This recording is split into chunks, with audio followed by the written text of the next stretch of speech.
নমস্কাৰ বন্ধুসকল, আশা কৰোঁ সকলো ভালে আছে। মই বিন্দু কুমাৰে আপোনালোকৰ এই চেনেল যাযাবৰী টকছলৈ পুনৰ এবাৰ স্বাগতম জনাইছোঁ। আজি মই এখন বিগ বাজেটৰ pan Indian cinema Radhe Shyam cinema হলত চালোঁ, যিখন পৰিচালনা কৰিছে ৰাধা কৃষ্ণ কুমাৰে। আৰু এইখনত বাহুবলী চিনেমাৰ প্ৰখ্যাত অভিনেতা প্ৰভাসে অভিনয় কৰিছে আৰু পূজা হেগড়ে নামৰ অভিনেত্ৰীগৰাকীয়ে ইয়াত অভিনয় কৰিছে। এই চিনেমাখন চাই দৰ্শক হিচাপে মই কেনেকুৱা অনুভৱ কৰিলোঁ সেয়া আপোনালোকৰ আগত প্ৰকাশ কৰিবলৈ আগবাঢ়িছোঁ, যাতে আপোনালোকে সিদ্ধান্ত ল'ব পাৰে যে চিনেমাখন গৈ হলত চাব নে নাচায়। তেতিয়াহ'লে আহক বেছি পলম নকৰি ভিডিঅ'টো আৰম্ভ কৰোঁ।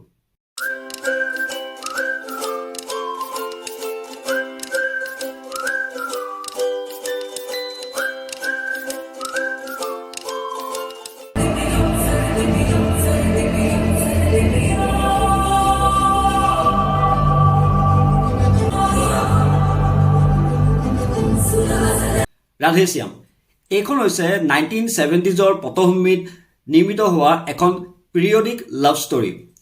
এই চিনেমাখনৰ কাহিনীটো থুলমূলকৈ এনেধৰণৰ, মই কোনো স্পইলাৰ নিদিওঁ। প্ৰভাসৰ কেৰেক্টাৰটোৰ নাম হৈছে বিক্ৰমাদিত্য আৰু তেখেত এজন বিখ্যাত পাম ৰিডাৰ, অৰ্থাৎ হাতৰ ৰেখা চোৱা এজন বিখ্যাত জ্যোতিষী। তেওঁ যিটো প্ৰেডিক্ট কৰে ভৱিষ্যতক লৈ সেয়া সঁচা হৈ যায় 100%। আৰু পূজা হেগড়ে হৈছে প্ৰেৰণা নামৰ এটা কেৰেক্টাৰ আৰু তেখেত এগৰাকী ডক্টৰ। প্ৰভাসৰ নিজৰ হাতৰ তলুৱাত ৰেখাত লাভ লাইফ নাই, অৰ্থাৎ তাৰ জীৱনত প্ৰেমৰ কোনো ৰেখাই নাই, সেয়েহে তাৰ কাৰণে প্ৰেমৰ কোনো গুৰুত্বতা নাই। আৰু এফালে পূজা হেগড়ে কেৰেক্টাৰটোৰ লগত প্ৰভাসৰ কেনেকুৱা ধৰণৰ সম্পৰ্ক গঢ়ি উঠে, তাৰপিছত চিনেমাখনৰ কাহিনী কেনেদৰে চলি গৈ থাকে আৰু কেনেকুৱা ধৰণৰ টুইষ্ট এণ্ড টাৰ্ণছ আহে, এই গোটেইখিনি জানিবলৈ আপোনালোকে চিনেমাখন চাব লাগিব। আজি চিনেমাখন সমগ্ৰ দেশতে মুক্তি লাভ কৰিছে, হিন্দী ভাষাতো মুক্তি লাভ কৰিছে।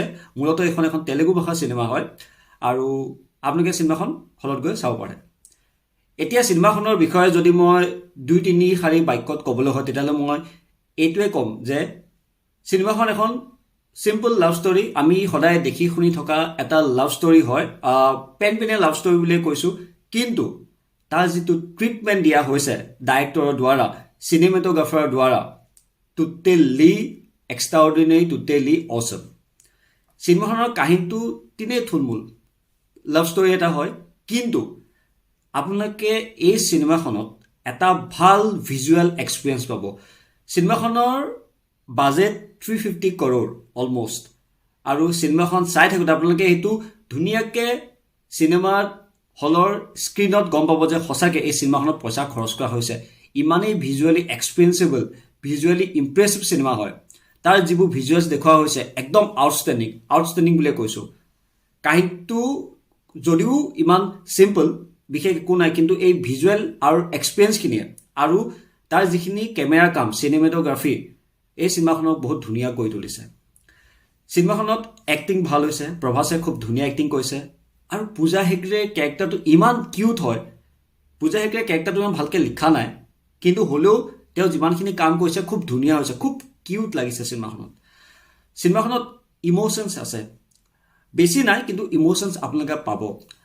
আৰু চিনেমাখনৰ BGM হওক নাইবা মিউজিক খুবেই ধুনীয়া। চিনেমাখনৰ ফাৰ্ষ্ট হাফটো খুব ধুনীয়া, আৰু যেতিয়া ইণ্টাৰভেলত আহি যিটো বেকগ্ৰাউণ্ড মিউজিকৰ সৈতে ইণ্টাৰভেলটো আহে, আপোনালোকে ছেকেণ্ড হাফটোৰ কাৰণে একদম এক্সাইটেড হৈ থাকে, যিটো মোৰ হৈছিলে। চিনেমাখনত চব ভালেই আছিলে, কিন্তু হ'লেও চিনেমাখনৰ কিছুমান আসোঁৱাহ আছে। এজন দৰ্শক হিচাপে মই কিছুমান আসোঁৱাহ, ড্ৰবেক্স দেখিলোঁ। এতিয়া সেই ড্ৰবেক্সবোৰ কি? প্ৰথম কথা হৈছে চিনেমাখনৰ দৈৰ্ঘ্যটো। 2 ঘণ্টা 22 মিনিটৰ চিনেমা আৰামছে 10-15 মিনিট কাট কৰিব পৰা গ'লহেঁতেন। যোনখন চিত্ৰনাট্যখন খুবেই শক্তিশালী, কিন্তু কিছুমান অংশত চিত্ৰনাট্যখন খুবেই শ্ল' হৈ যায়। মই এজন দৰ্শক হিচাপে কিছুমান অংশত চিনেমাখনৰ কিছুমান অংশত মই অলপ ব'ৰ ফিল কৰিছিলোঁ, কিন্তু হ'লেও চিনেমাখনে মোক কানেক্ট কৰি ৰাখিছিলে, কাৰণ চিনেমাখনৰ ভিজুৱেলছখিনি বহুত ষ্ট্ৰং আছিলে। আৰু নেক্সট যোনটো ড্ৰবেক্স মই দেখি পালোঁ, সেইটো আপোনালোকে তেলেগু ভাৰ্চনত হয়তো নাপাব পাৰে, কিন্তু হিন্দী ভাৰ্চনত পাব। সেয়া হৈছে প্ৰভাসৰ ডাইলগ ডেলিভাৰী। প্ৰভাসে এই চিনেমাখনত নিজৰ হিন্দী ভইচ নিজে দিছে, আৰু তেখেতৰ এক্সপ্ৰেশ্যন ইমান ধুনীয়া, তেখেতে সেই কেৰেক্টাৰটোত ইমান ফিট হৈ গৈছে, তেখেতৰ পাৰ্চনেলিটি। কিন্তু যেতিয়া হিন্দী ডায়লগ কয় কিছুমান অংশত, মই এজন দৰ্শক হিচাপে বহুত ভালদৰে কানেক্ট হ'ব নোৱাৰিলোঁ। কিছুমান অংশত ঠিকে আছে, কিন্তু কিছুমান ক্ষেত্ৰত মই অলপ কানেক্ট হ'ব নোৱাৰিলোঁ। খুব মানে ভাবি চিন্তি যে তেখেতে ডাইলগখিনি কৈছে হিন্দী কওঁতে, মোৰ তেনেকুৱা যেন লাগিল। আৰু বাকী চিনেমাখনৰ খুব ভাল, আৰু ক্লাইমেক্সত যিটো VFX বা ভিজুৱেলছ আপোনালোকে দেখিব খুবেই একদম মজা। ট্ৰেইলাৰটো চাই বহুতে ইয়াক টাইটেনিকৰ লগত তুলনা কৰিছে, কিন্তু তেনেকুৱা একো নাই। জাষ্ট এটা নাৱৰ চিন আছে, নাও ডুবি যোৱা এটা চিন আছে, বছ সেইটোৱে, কিন্তু টাইটেনিকৰ লগত সেয়া কোনো সম্পৰ্ক নাই। বাকী আপোনালোকে চিনেমাখন চাব পাৰে। আৰু শেষত মই এটাই কথা ক'ম যে এই চিনেমাখন কিন্তু আপোনালোকে হলত চোৱা চিনেমা। মোবাইলৰ স্ক্ৰীণত চাই আপোনালোকে একো সোৱাদ নাপায়, একো টেষ্ট নাপায়। আৰু এইখন এখন ৱাটচেবল চিনেমা হয়। বেছি হাই এক্সপেক্টেশ্যনছ ৰাখি নাযাব। কম এক্সপেক্টেশ্যনছ ৰাখি যদি চিনেমাখন আপোনালোকে চাব যায়, খুবেই ভাল পাব চিনেমাখন, মই গেৰেণ্টি দিছোঁ। আৰু এইখন হলত চোৱা চিনেমা, মোবাইলত চোৱা চিনেমা নহয়। তেতিয়াহ'লে এয়াই আছিল ৰাধেশ্যাম চিনেমাখনৰ ওপৰত মোৰ এটি সৰু ভিডিঅ' এজন দৰ্শক হিচাপে। নাজানো ভিডিঅ'টো চাই আপোনালোকে কেনেকুৱা পাইছে। যদি ভিডিঅ'টো চাই ভাল পাইছে, প্লিজ ভিডিঅ'টো লাইক, শ্বেয়াৰ এণ্ড কমেণ্ট কৰিব, আৰু চেনেলটো প্লিজ ছাবস্ক্ৰাইব কৰি দিয়ক।